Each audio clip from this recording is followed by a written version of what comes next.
চাঁদপুরের ফরিদগঞ্জ উপজেলার পাইকপাড়া দক্ষিণ ইউনিয়নের কড়াইতলী এলাকার ৩ পাশে ফসলি মাঠ। এই এলাকার পশ্চিমাঞ্চল ও মধ্যাঞ্চলের দুটো খাল এখন মৃতপ্রায়। পানি সরবরাহ করতে না পারায় এসব মাঠে ইরিবোরো চাষাবাদ বন্ধ হবার উপক্রম।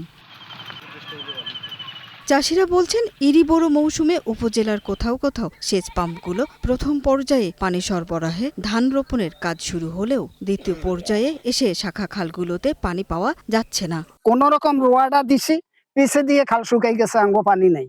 পরক্ষণে সম্পূর্ণ আলি উনি বসে গেছে।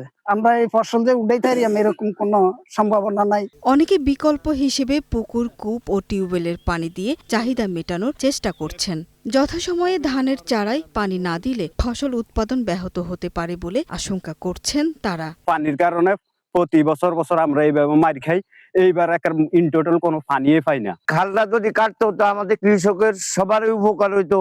আমাদের প্রয়োজন খালটা খুবই জরুরি অবস্থায় কাটার দরকার। আর উপজেলা কৃষি কর্মকর্তা জানান, উপজেলা প্রকৌশল বিভাগ ৩৭টি, পানি উন্নয়ন বোর্ড ৩৫টি ও বিএডিসি ২১টি সহ মোট ৯৩টি খাল খননের তালিকা চূড়ান্ত করেছে। তবে কবে নাগাদ খাল খনন শুরু হবে তা নিশ্চিত নয় তারা। কৃষকরা চাহিদা মাফিক সেচ দিতে পারছে না বা রোপণ বিলম্বিত হচ্ছে। আমরা পানি উন্নয়ন বোর্ডের সাথে যোগাযোগ করেছি, উপজেলা নির্বাহী অফিসার মহোদয় যোগাযোগ করেছেন। রিভার সাইডে পানি কম থাকায় তারা পাম্প ঠিক মতো চালাতে পারেননি। নদীতে পানি স্বাভাবিক হলে তারা পুরোদমে পাম্প চালাচ্ছে।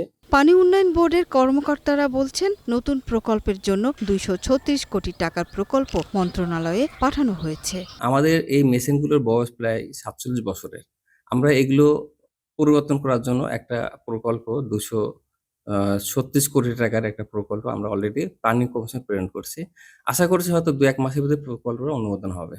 কৃষি বিভাগের তথ্য মতে ফরিদগঞ্জ উপজেলায় ইরিবোরো চাষাবাদের লক্ষ্যমাত্রা ১০,১৪০ হেক্টর। এরই মধ্যে অর্ধেকের বেশি খালে পানি সরবরাহ ব্যাহত হচ্ছে।